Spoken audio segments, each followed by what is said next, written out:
गोसेखुर्द धरणाचे 9 दरवाजे अर्ध्या मीटरने उघडले. 1167 क्युमेक्स पाण्याचा विसर्ग सुरू. नदीकाठच्या नागरिकांना सतर्कतेचा इशारा. भंडारा जिल्ह्यात गेल्या काही दिवसांपासून सुरू असलेल्या जोरदार पावसामुळे गोसेखुर्द धरणाच्या जलसाठ्यात मोठी वाढ झाली आहे.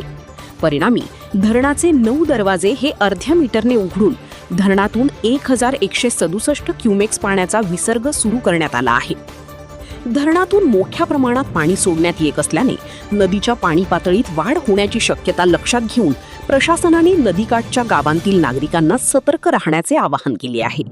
तसेच कोणत्याही परिस्थितीत नदीपात्र ओलांडण्याचा प्रयत्न करू नये असे स्पष्ट निर्देश देण्यात आले आहेत.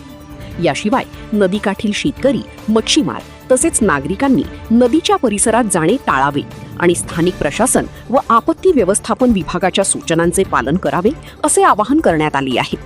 दरम्यान जिल्ह्यात पावसाचा जोर कायम असल्याने प्रशासन परिस्थितीवर बारकाईने लक्ष ठेवून असून आवश्यकतेनुसार पुढील उपाययोजना करण्यात येणार असल्याचे सांगण्यात आले आहे.